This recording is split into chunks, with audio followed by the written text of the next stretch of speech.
히브리서 내용을 통해서 우리가 계속해서 은혜를 나누고 있습니다. 히브리서 10장은 잘 알고 있는 것처럼 믿음장 이렇게 표현하고 있죠. 그래서 구조는 간단해요. 1절부터 3절까지 이 내용은 믿음의 기초가 무엇인지 설명하고 있고, 그리고 4절부터 38절까지 이 내용은 믿음의 하나의 모범 사례를 설명을 하고 있어요. 그리고 마지막 39절 40절 이 내용이 바로 믿음의 결론에 대한 내용을 소개하고 있습니다. 그 중에 우리가 지난 시간 믿음이 과연 어떠한 기초를 가지고 있는가 하는 부분들을 크게 두 가지의 관점을 통해서 살펴봤습니다. 그래서 바라는 것들을 관점으로 믿음이 어떤 것인가, 그리고 동시에 보이지 않는 것들의 관점에서 믿음을 살펴봤어요. 그래서 여기서 믿음이란 크게 두 가지로 이렇게 정의해봤죠. 하나는 믿음은 실상이다, 믿음은 증거다, 이렇게 지금 말씀을 하고 있습니다. 그 중에 가장 토대가 되어지는, 기초가 되어지는 것은 말씀이다. 이 내용을 모든 믿음의 선진들이 공통적으로 가지고 있는 내용이 뭐냐? 3절이에요. 3절. 모든 우주 만물이 하나님의 말씀으로 지음을 받았다 라는 내용은 우리가 뭘로만 알 수 있습니까? 그렇습니다. 믿음을 통해서만 알 수 있어요. 온 우주 만물은 말씀으로 바로 창조되었다라는 사실을 믿음의 선질뿐만 아니라 오늘날 우리 역시 마찬가지로 그 사실을 안다.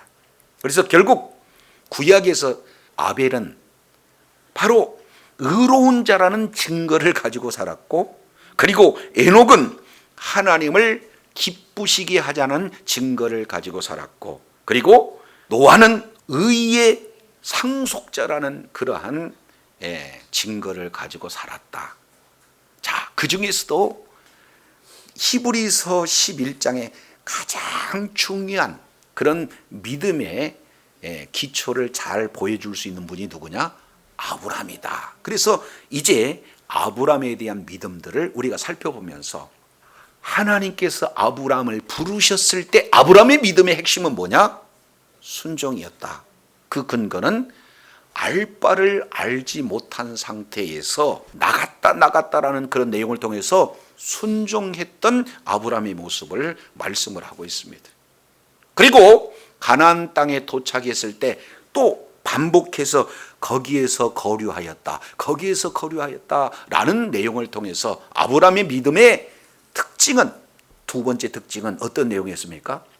바로 나그네의 삶을 살았다. 충분히 그곳에서 집을 짓고 땅을 사고, 그리고 거기에서 평안한 그런 생활을 살 수 있었는데 텐트 짓고 살았다는 거예요.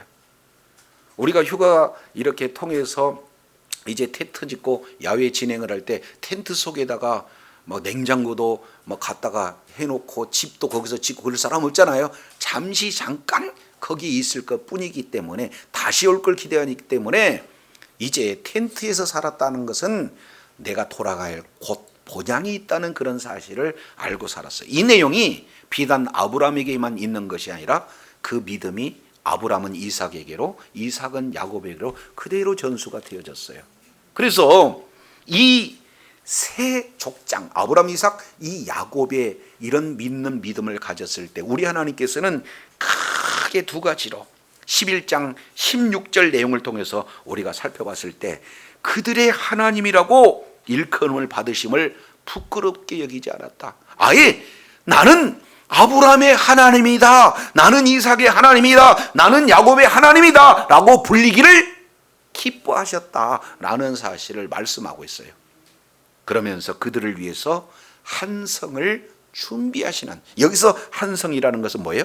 이 땅에 있는 예루살렘이 아니라 하늘에 있는 예루살렘, 이 내용을 우리 하나님이 준비하고 계셨다. 여기까지 우리가 지난 시간에 살펴본 내용이에요. 자, 그렇다면 이제 아브라함의 세 번째 이 내용이 어떤 것인가? 17절 이렇게 말씀을 합니다. 아브라함은 무엇을 받을 때? 시험을 받을 때. 첫 번째는 부르심을 받을 때, 두 번째는 가나안 땅에 거주할 때, 그리고 세 번째 이 내용은 뭐예요? 시험을 받을 때. 그래서 아브라함의 믿음은요 너무나 중요해서 사도 바울은 로마서 4장 아브라함 믿음을 통해서 바로 이신칭의 믿음으로 말미암아 의롭게 된다는 그 기초를 아브라함을 두고 이렇게 표현하고 있습니다. 그리고 사도행전 7장 내용을 보면 스데반은요 아예 이스라엘 민족의 첫 출발 그 기원을 누구에게 두느냐? 아브라함에게 두고 있어요. 그런 아브라함의 믿음을 지금 세 각도로 지금 살펴보는 거예요. 그래서 지난 시간에 두 번 이어서 지금 세 번째 내용을 말씀을 하고 있는데, 우리는 아브라함 그러면은 믿음의 조상 이렇게 알고 있잖아요. 그러면 대부분 이 아브라함이 믿음의 조상이다라는 것은 인정하는데 믿음의 조상이라는 뜻에 대해서는 사실은 잘 알지 못하잖아요. 믿음이 좋아서 아브라함을 믿음의 조상이다 이렇게 하지 않았죠? 그러면은 아브라함은 어떤 존재입니까? 갈대아 우르에서 출발할 때 하나님께서 친히 나타나셔서 말씀하셨고, 그리고 혼자 나올 수가 없어서 아버지 데라에 의해서 이끌림 받아서 나와서 하란에 거주하고, 거기서 두 번째 하나님께서 나타나셔서 이제 본토 지적 아버지 집을 떠나라고 이렇게 말씀해서 그 말씀에 순종해서 가나안 땅에 도착했지만, 도착하는 순간 기근이 들어서 하나님께 물어보지도 않고 또 어디게 가버려요? 애굽으로 가. 애굽에서도 자신의 부인, 남편이라고 하지 말고 오빠라고 해라 해가지고는 아내를 이제 사실은 파는 그런 믿음의 수준이었다 그 말이죠. 그리고 훗날 우리 하나님께서 계속 믿음을 이렇게 더했을 때도 창세기 20장에 아비멜렉에 똑같이 아내를 두 번 파는 그런 믿음의 그런 어떤 수준이에요. 그렇기 때문에 아브라함을 믿음이 좋다 할 수 없어요. 그런데 우리 주님은 끝까지 택한 아브라함에게 약속하시고 그 약속을 하나하나 이루시면서 믿음을 성장시켜서 바로 믿음의 견고한 단계까지 세우신 분이 우리 하나님이신 줄로 믿습니다. 그렇기 때문에 아브라함이 믿음이 좋아서가 아니라 바로 아브라함을 믿음을 갖게 하신 그 하나님을 우리가 바라볼 때 아브라함은 하나의 믿음을 갖는 샘플, 이런 내용으로 믿음의 조상 이렇게 말씀을 하고 있는 것을 보게 됩니다. 그런데 아브라함이요 이제는 믿음이 자라고 그래서 우리 하나님께서 마지막 사실은 이제 최후의 테스트가 이루어져요. 아브라함의 믿음이 진짜 견고한가, 약속의 말씀을 믿는 믿음을 그대로 순종하는가, 이 내용의 마지막 장면이 17절입니다. 아브라함이 뭐를 받을 때? 시험을 받을 때. 여기서 시험이라고 하는 것은 넘어뜨리는 시험도 있어요. 그리고 또 세우기 위한 시험도 있습니다. 여기서 시험은 나사 이 내용은 어떻게 돼요? 시험을 통해서 더 견고히 세우고자 하는 하나님의 놀라운 의도, 이 내용이 시험을 통해서 지금 보여줍니다. 그랬을 때 아브라함이 시험을 받았을 때 믿음으로 아브라함은 누구를 드렸느냐? 이삭을 드렸다 이렇게 얘기해요. 그러니까 시험 문제는 뭡니까? 이삭을 번제로 드리라는 시험 문제. 그런데 아브라함은 그 얼토당토 않는 시험 문제인 것 같은 그 문제의 앞에 믿음으로 반응했어요. 믿음으로 이삭을 드렸어요. 자, 그런데 이 내용을 히브리 기자는 그 뒤에 이렇게 기록하고 있습니다. 왜 드릴 수 있었는가? 어떻게 믿음으로 드렸는가? 17절 하반절에 믿음으로 이삭을 드렸으니 그는, 여기서 그는 누가 되는 겁니까? 이삭은 약속을 받은 자로 돼 그 외아들을 드렸느니라 이렇게 말씀하고 있어요.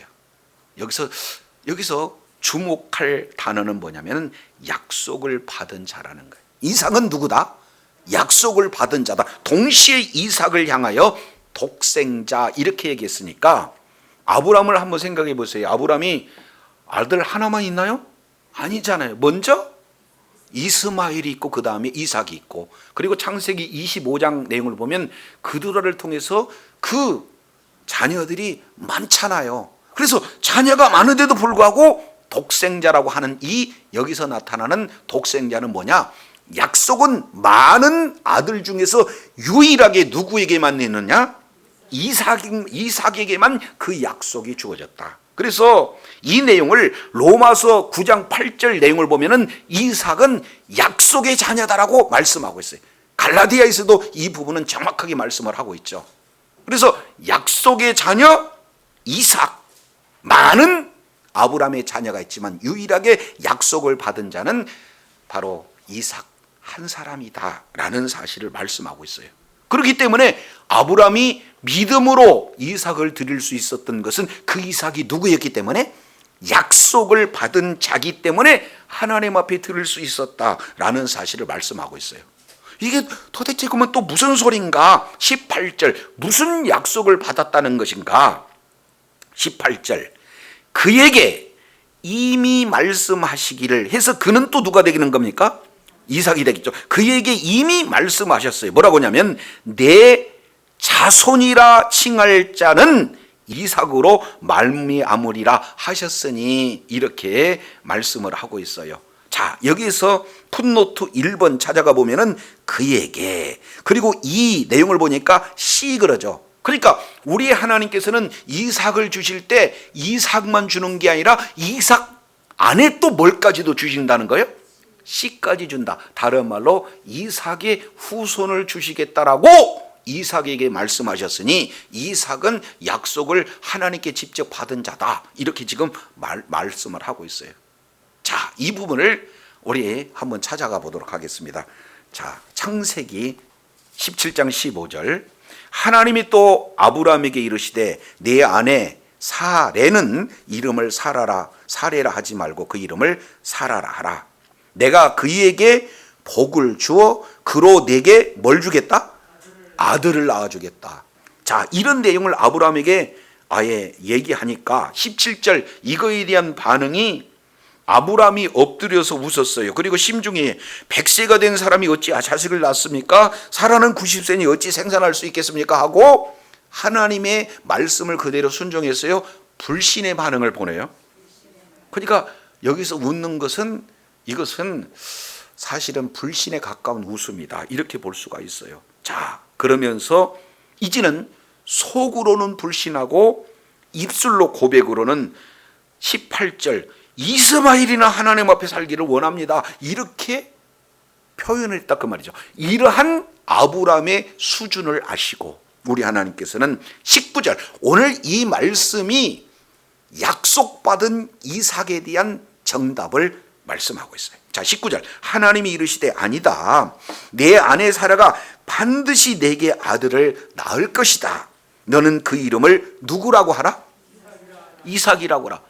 자, 아브라함의 머릿속에는 나는 아이 낳을 수 없다, 내 부인 사라도 아이 낳을 수가 없다, 이 생각을 가지고 있고, 나는 자녀 꿈도 못 사니까 이미 낳은 아들이 상속자입니다, 이렇게 한 그 아브라함의 고백에 네 생각은 아니다. 반드시 사라를 통해서 아들을 주는데 아예 이름을 이삭이다 해서 낳기도 전에 뭐까지 줘요? 이름까지 줘요. 그러면서 그 다음이 더 중요합니다. 내가 그와 내 언약을 세우리니 해서 그는 누가 되는 겁니까? 그렇습니다. 이삭. 아직 낳지도 전에 이삭과 언약을 세워요. 그런데 그 뒤에 또 보니까 그의 후손이 영원하리라 해서 그의 후손은 누가 되는 겁니까? 이삭. 그러니까 여기서 이 이삭을 뭐라고 표현해요? 약속을 받은 자, 이렇게 표현을 합니다. 자, 이제 이 내용을 우리가 살펴봤어요. 그런데 하나님께서는 테스트합니다. 시험합니다. 네 아들 이삭을 번제로 드려라. 그럼 이 번제라고 하는 이 내용은 잘 알겠지만 태울 번자를 써서 태워서 드리는 제사가 번제 아니에요? 그러니까 처음에 제물을 가져오면 죽입니다. 그리고 껍질을 벗깁니다.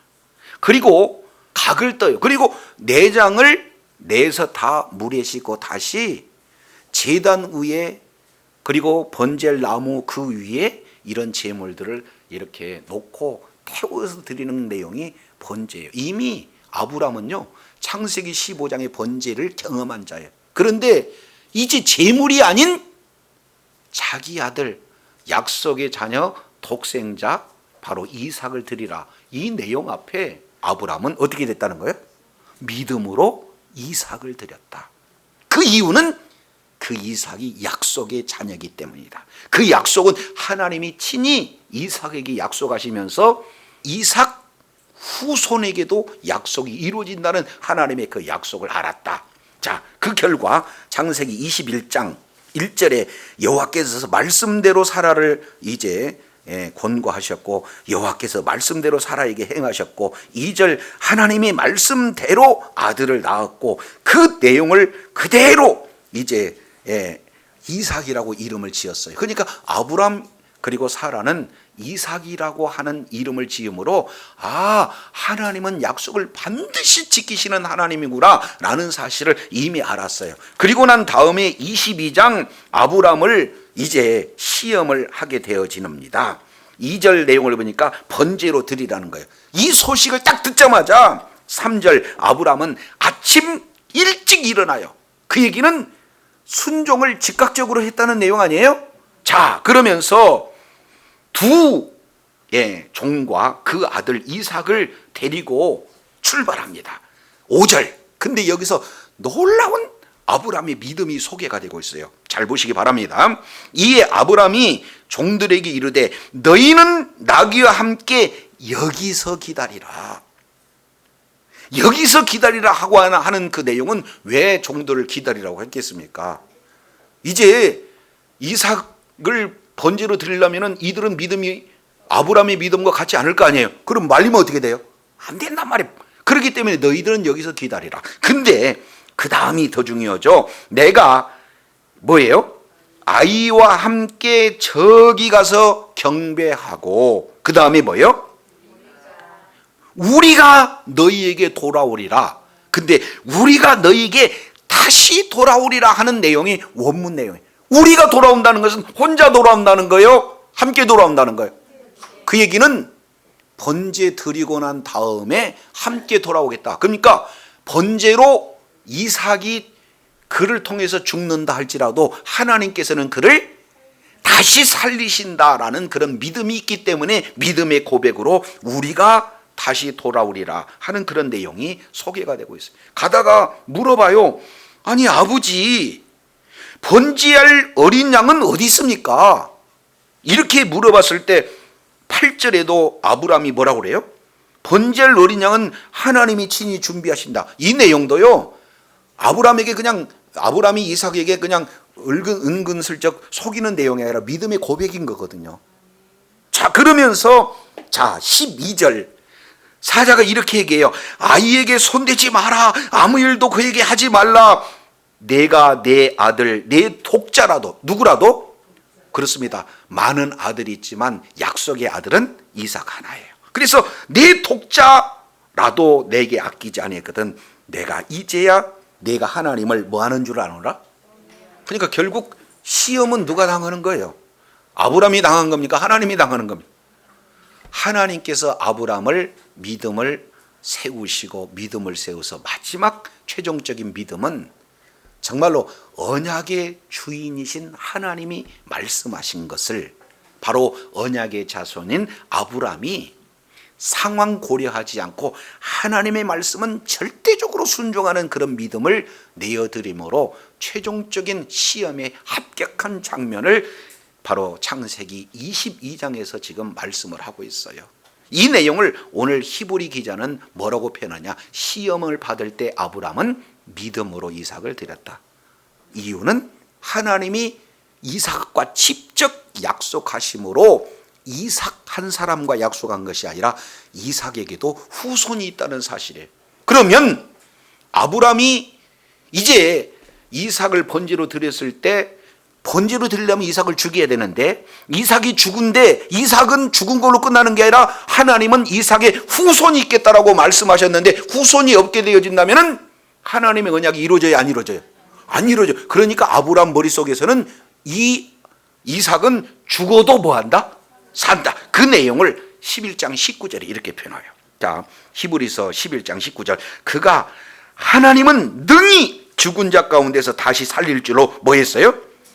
생각했다라는 사실을 말씀을 하고 있다 그 말이죠. 그래서 비유컨대 그를 죽은 자 가운데서 도로 받은 것이다. 그러니까 이미 이삭은 뭐예요? 드리고자 했을 때 죽은 자예요. 그 죽은 자를 뭐예요? 도로 받은 거예요. 그러니까 죽은 자에서 다시 살리는 것. 여기에서는 세 가지 큰 믿음이 이 속에 담겨져 있습니다. 첫 번째 내용을 통해서 보면은 자신에게 주신 약속의 말씀을 이렇게 통해서 죽은 자를 살리시는 분이 하나님이시구나 라는 사실을 볼 수가 있어요. 자, 히브리서 11장 11절. 믿음으로 사라 자신도 나이가 늙어서 뭐 했다? 단산했다. 그 내용은 뭐예요? 이미 죽었다는 거예요. 아이를 생산할 수 있는 기능 자체가 죽은 거예요. 아브라함도 이미 생산 기능 자체가 죽은 거예요. 근데 죽은 자기 자신들을 어떻게 해요? 살려서 아이를 낳게 하셨다. 이 속에서 뭐예요? 죽은 자도 살릴 수 있다는 믿음을 이미 아브라함은 경험했어요. 두 번째 내용을 통해서 보면은 말씀에 대한 믿음입니다. 이삭은 뭐예요? 죽을 수는 있는데 문제는 이삭의 후손이 있으니까 이삭이 죽으면 후손이 있을 수가 없다. 그런데 하나님의 말씀만 한번 선포되면 그대로 이루어지기 때문에 이삭은 죽을 수가 없다. 만약에 죽는다 할지라도 하나님은 죽은 자를 살리신다는 그 믿음이 아브라함에게 있었다. 세 번째, 이 내용을 통해서 이 부분을 요한복음 8장 56절, 57절 이 내용을 통해서 보면은 이스라엘 백성들과의 언쟁을 통해서 아브라함이 나를 보고 기뻐했다라는 사실을 그들에게 얘기해요. 그러니까 그들이 놀래잖아요. 아니 50도 못된 자가 어떻게 아브라함을 이렇게 봤다라고 얘기하느냐. 우리 주님께서는요 여기에 이삭을 드리면서 부활의 주님 이 내용을 죽었다가 다시 살아나실 메시아에 대한 그 믿음이 아브라함에게 있었음을 예수님이 지금 아브라함 믿음을 봤다. 그리고 그것을 기뻐했다는 내용들을 살펴볼 수 있어요. 그래서 아브라함의 믿음 이 내용을 부르셨을 때 그리고 약속의 땅에 거주했을 때 그리고 시험 당할 때 3단계에 걸쳐서 아브라함은 믿음으로 이렇게 순종했던 아브라함의 삶을 그대로 보여줘요. 저도 여러분도 이렇듯 하나님의 약속의 말씀을 확실하게 믿는 믿음으로 죽은 자도 다시 살릴 수 있는 바로 그러한 능력의 하나님을 저와 여러분 믿음으로 가질 때 날마다 삶 속에서 두려움에 떨지 않고 날마다 승리하는 삶이 되어질 줄로 믿습니다. 자, 이어서 11장 20절. 믿음으로 이삭은 장차 있을 일에 대하여 야곱과 에서에게 뭐 했다? 축복했다. 그러니까 이삭은 에서에게도 축복하고 또 야곱에게도 축복을 했어요. 근데 그 축복의 핵심은 뭡니까? 믿음으로 축복했다라는 사실을 이렇게 보게 됩니다.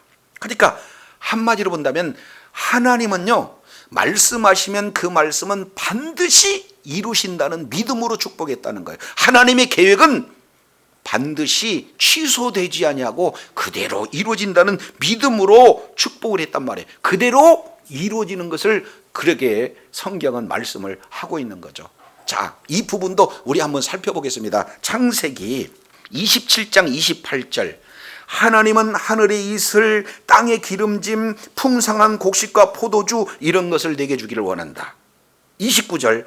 만인이 너를 섬기고 열국이 너를 굴복하리니 내가 형제들의 주가 되고 내 어머니 아들들은 내게 굴복하며 내게 저주받는 자는 저주를 받고 내게 축복하는 자는 축복받기를 원하느라.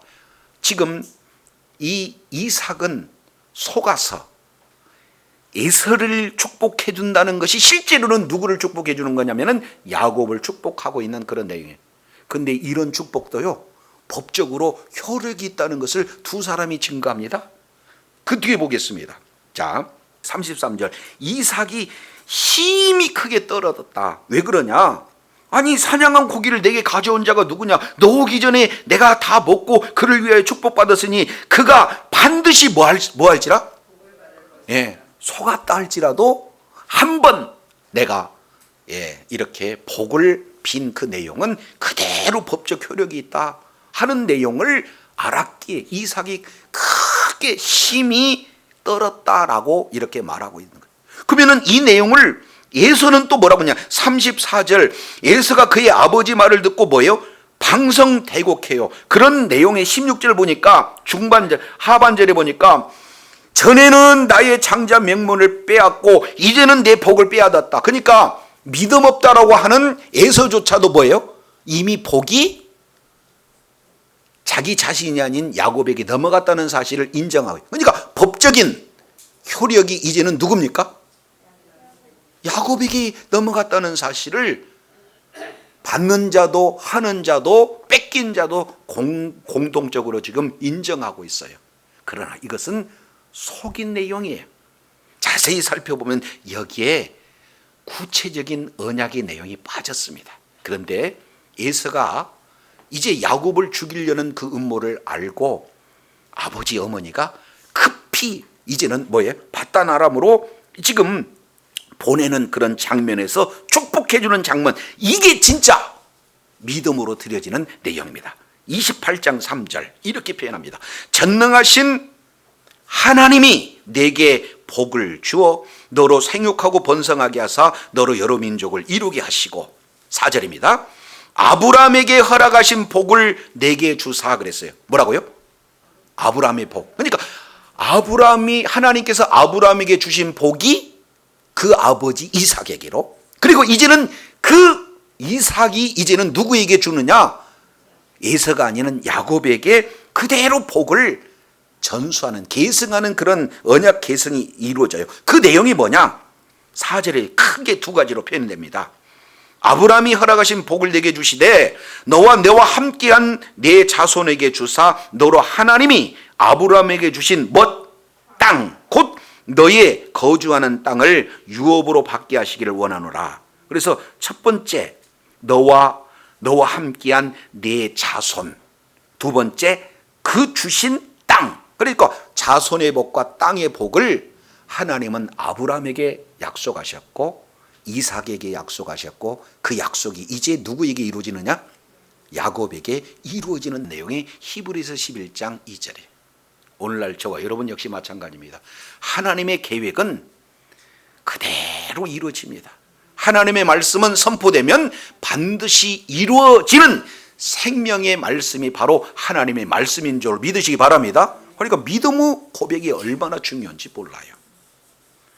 자, 이어서 21장 아브람과 이삭이 이어서 21절 히브리서 11장 21절 보니까 믿음으로 야곱은 죽을 때에 요셉이 각 아들에게 축복하고 그 지팡이 머리에 의지하여 경배하였으며, 그러니까 믿음으로 이삭이 야곱과 에서에게 축복한 것처럼 또 어떻게 해요? 야곱 역시 마찬가지로 뭐 했다는 거예요?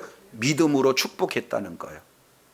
자, 근데 믿음으로 축복하는 이 내용을 자세히 보시기 바랍니다. 뒤에 뭐라고 표현하겠습니까? 그의 지팡이 머리에 의지하여 경배하였으며, 이렇게 말씀을 하고 있어요. 그러면 창세기 47장에는 뭐라고 했냐면은, 자, 침상 머리를 의지해서 경배했다 이렇게 표현하는데, 이 히브리 기자는 지팡이 머리를 의지해서 경배했다, 똑같은 사실은 단어예요. 이것은 해석의 차이가 이렇게 나타납니다. 그래서 침상 머리에 의지해서 경배했다는 것은 야곱이 일어설 수도 없어요. 그러니까 침상 머리에서 뭐예요? 그걸 의지해 가지고는 마지막 전력을 다해서 하나님께 이렇게 경배하는, 축복하고 경배하는 그런 내용이라면, 여기서는 지팡이 머리, 노인이 힘이 없을 때는 지팡을 의지해서 자기를 의탁하잖아요. 그렇게 해서 마지막까지 최선을 다해서 지금 축복하는 그런 어떤 장면이에요. 그 내용을 창세기 48장, 이 내용은 자 이렇습니다. 요셉이요, 야곱의 우수의 큰아들, 야곱의 자수의 작은 아들 에브라임을 딱 이렇게 손 얹고 기도할 수 있는 위치에 나왔는데, 야곱은 그때 뭐예요? 눈이 어두웠다 그래. 근데 눈이 어두웠는데도 불구하고 어떻게 했느냐? 우수와 자소를 바꿔갖고 뭐예요? 어축복을 했어요. 자, 이렇게 축복을 하는 내용에 뒤늦게 요셉이 그리 마옵소서 아버지 큰아들입니다 라고 이렇게 얘기할 때 아니다 나도 안다. 그 얘기는 인간의 관례나 전통의 의지에서 이렇게 축복하는 거예요. 하나님의 놀라운 계획 따라 축복하는 거예요. 그러니까 그것을 뭐라고 표현하냐면 믿음대로 축복했다. 그래서 훗날 이 둘째 아들 에브라임은 북이스라엘과 남유다로 분열 왕국이 되었을 때 북이스라엘 전체의 대표 지파가 될 만큼 흥왕하고 대표적인 지파가 되었던 것을 우리가 살펴보게 되어져요. 그러니까 믿음으로 축복한 내용은 그대로 이루어졌다라는 사실을 야곱은 죽을 때에 요셉의 각 아들에게 믿음으로 축복했다는 사실을 히브리 기자는 이어서 말씀을 하고 있어요. 자, 끝으로 22절 이 내용을 통해서 보면 요셉은 임종시에 이스라엘 자손들이 떠날 것을 뭐예요? 말하고 또 자기 뼈를 위하여 뭐했다?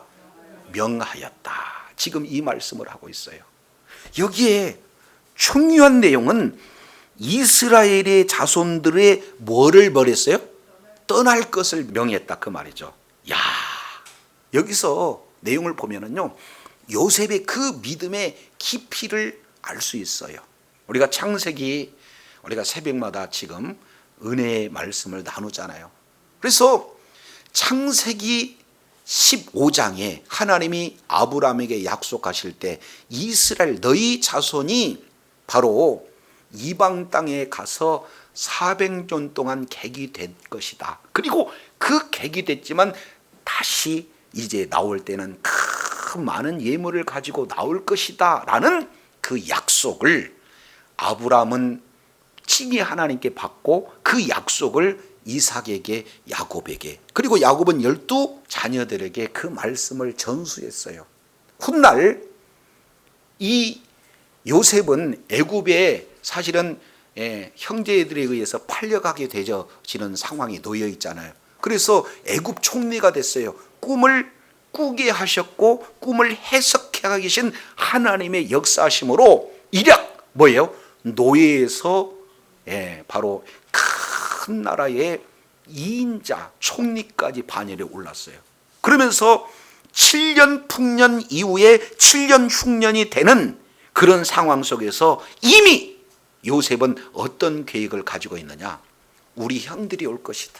우리 가족들이 올 것이다. 그러면 어떻게 해야지? 하면서 그때부터 어디에 땅을 염두했느냐? 한결같이 고센 땅. 그래서 이주하는 바로 계획을 머릿속에 뭐 하고 있어요? 염두해 두고 있습니다. 그 내용을 우리 한번 잠깐 창세기 한번 보겠습니다. 창세기 46장. 이스라엘이 모든 소유를 이끌고 이제 떠나 부엘세바에 이르러서 아버지 이삭의 하나님께 희생을 드립니다. 그때 그 밤에 하나님이 나타나셔서 3절 이렇게 말씀을 하셔요. 2번이나 나는 하나님이다. 내 아비의 하나님이다. 애굽으로 내려가기를 두려워하지 말라. 그러면서 이유는 왜냐하면 거기서 내가 너로 뭐 한다? 큰 민족을 이루게 할 것이다. 드디어 우리 하나님께서는 아브라함에게 이삭에게 야곱에게 약속하신 민족에 대한 약속을 지금까지는 시로만 주셨는데 실질적 민족을 이루는 장소를 거기서 애굽에서 이루겠다는 거예요. 그런데 4절 내가 너와 함께 애굽으로 내려가겠다. 그리고 반드시 너를 인도하여 다시 뭐 하겠다? 다시 뭐 하겠다? 야, 이 약속을 다시 한번 거론해요. 자, 그러면서 48장 보겠습니다. 이제 48장 야곱이 하나님께 직접 이제 환상 가운데 나타나셔서 약속을 받고 애굽 땅에 갔고 그리고 애굽에서 이미 이제 죽을 때가 돼서 요셉의 2 아들에게 축복하는 그 축복의 장면이 14절, 13절 우스로는 에브라임을 이스라엘의 좌수로를 향하게 하고 좌수로는 므낫세를 그리고 이스라엘의 우수에게 향하게 하고 이끌어 그에게 가까이 가매 이스라엘은 반대로 우수를 펴서 차자인 에브라임의 머리 위에 좌수를 펴서는 므낫세의 머리를 얹으니 므낫세 장자라도 팔을 어긋맞게 얹었더라. 그러면서 축복하는 내용이 어떤 내용입니까? 자, 15절 보세요. 내 조부 아브라함의 하나님, 아버지 이삭이 섬기던 하나님, 나를 나무로부터 지금까지 나를 지키신 하나님, 아브라함의 하나님, 이삭의 하나님, 야곱의 하나님을 이렇게 언급하면서 자 16절 나를 모든 환난에 건지신 사자, 분이엘에서 만났던 야뽕강에서 만났던 그 하나님께서 약속하신 사자, 그게 하나님이다 라는 거죠. 이 아이에게 복을 주시며 이들로 내 이름과 내 주부 아브라함과 이삭의 이름으로 이제 창성하게 하시며 이들로 세상에 뭐 하게 되기를 원하나이다, 번식되기를 원하나이다. 그래서 이제는 자손에 대한 약속을 이렇게 말씀을 하고 있어요. 자, 여기 이걸로 끝나면 안 됩니다. 그러니까 이 아비가 이르되 아버지여 그러지 마옵소서. 그렇게 이는 장자니까 우수를 그 머리에 얹으소서. 그러니까 아버지가 허락하지 아니면 나도 안다, 내 아들아 나도 안다, 이렇게 얘기하면서 그 뒤에 그날에 그들에게 축복하면서 그 축복의 마무리가 어떻게 되느냐. 자 21절, 이게 중요해요. 이스라엘이 요셉에게 또 이르되 나는 죽으나 하나님이 너희와 함께 하사 너희를 인도하여 너희 조상 땅으로 뭐 하게 한다? 그렇습니다. 결국 두 가지를 약속하죠. 하나는 자손, 또 하나는 뭐예요? 약속. 이 내용은 아브라함에게, 이삭에게, 야곱에게 내린 그 복이 어떻게 돼요? 지금 에브라임과 므낫세에게 그대로 축복하고 있는 그런 어떤 장면을 이렇게 말씀을 하고 있어요. 그러니 훗날 요셉은 어떻게 됩니까? 이스라엘 자손들이 떠날 것을 말하고 그랬으니까 이스라엘 자손들은 창세기 15장 13절에 있는 내용, 그리고 이제 이 자녀들에게 주어지는 그런 복, 자손과 땅에 대한 그런 내용을 통해서 보니까 아무리 기름지고 세계에서 가장 평안하고 안전한 그런 애굽에 산다 할지라도 너희가 거할 땅이 애굽이 아니라 어디다? 가나안 땅, 약속의 땅이다. 그러니까 요셉은 죽으면서 이스라엘 자손들을 떠날 것을 명령하는, 너희들이 살 곳은 이곳이 아니다. 아브라함의 하나님, 이삭의 하나님, 야곱의 하나님이 그들에게 약속하신 땅 가나안 땅으로 너희들은 뭐 해야 된다?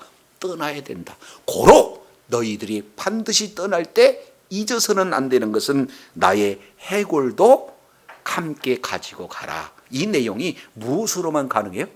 믿음으로만 가능해요. 저도 여러분도 오늘 믿음의 족장들 아브라함, 이삭, 야곱 그리고 요셉들이 한결같이 그 믿음에 기초하는 것은 뭡니까? 말씀을 믿는 믿음으로 그들은 믿고 순종하고 그리고 믿음으로 선포하고 그리고 그 말씀은 반드시 이루어진다는 확신을 가지고 살았던 그런 모습들을 살펴보게 되어져요. 저도 여러분도 이 땅에 사는 삶의 모든 정황 속에서 정말로 약속의 말씀을 기초해서 믿음은 바라는 것들의 확신이다, 믿음은 바라는 것들의 실체다라고 그대로 하나의 예증을 해줬던 아브라함, 이삭, 야곱, 요셉의 내용을 통해서 보이지는 않아요. 그러나 보이는 것들의 확증이다, 보이는 것들의 확신이다 라고 약속의 말씀을 믿는 믿음이 있었기에 이삭을 드릴 수 있었고 그 믿는 약속의 말씀은 반드시 이루어질 것을 믿었기에 바로 자녀들에게 축복해 줬다는 사실, 그리고 그 약속을 이루기 위해서 요셉은 아니 자기 이름, 명성, 영광 모든 명예가 다 애굽에 있는 것이 최고의 내용 아니에요. 그러나 그거 버리고 어떻게 돼요? 약속의 땅 가나안 땅이 바로 나그네의 삶의 모습이고 정말로 우리의 본향이 천국임을 내가 애굽이 아니라 가나안 땅으로 가야 된다는 그런 믿음의 고백을 통해서 보여줍니다. 저도 여러분도 삶의 여정 속에서 예수께서 그리스도께서 이루신 약속의 말씀이 있어요. 그 약속의 말씀을 그대로 믿는 믿음을 가질 때 우리 하나님께서는 아브라함, 이삭, 야곱, 요셉에게 그 말씀을 이루어졌던 것처럼 저와 여러분을 통해서 하나님은 오늘 또 그 약속의 말씀을 신실하게 이루시는 줄로 믿으시기를 바랍니다. 12 제자를 세우라는 거예요. 제자 삼으면 내가 세상 끝날까지 영원토록 함께 하시겠다 하신 그 약속을 오늘 또 신실하게 이루신 분이 바로 주님이시다 그 말이에요.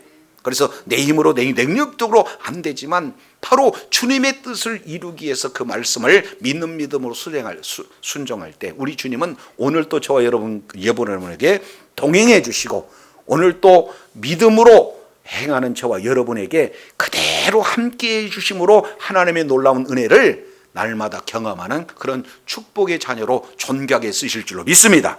이런 은혜가 여러분의 모든 삶의 현장 속에 풍성하게 임하기를 간절히 바랍니다.